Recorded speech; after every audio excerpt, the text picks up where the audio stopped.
guys, so in today's lesson I am going to show you how to thread a handsaw.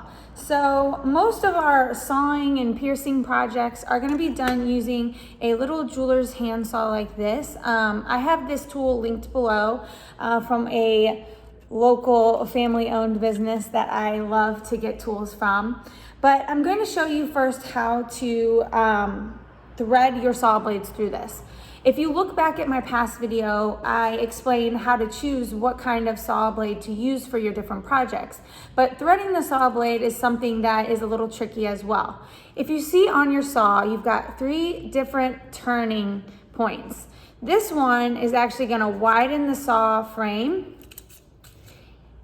And you can see mine has a little mark on it because it's been used before, but you're gonna just kind of tighten the saw frame. You're gonna make sure that this saw frame is positioned in a way that your saw blade is going to fit well between these 2 screws. So if it's too close together, the saw blade isn't gonna be tight enough, and if it's too far away from one another, your saw blade won't fit at all. So first thing you're going to do is you're going to grab your saw blade and you are going to put your finger up against the edge, and you want the teeth to actually grab on your finger like this.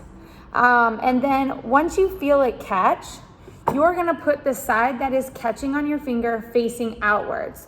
So put the little saw blades facing out like this, and then it will be going down kind of similar to a nose. And when you get it positioned, you're going to tighten this very first little screw. Then you're actually going to take your body weight up against your bench or table, and you are going to push in so that you're able to create a little bit of tension, and then place the bottom of the saw blade in the bottom screw. And when you pull it out, it's going to be nice and tight. One little tip, always make sure you have a little piece of wax for lubrication. Slide that down your saw blade and you're good to go.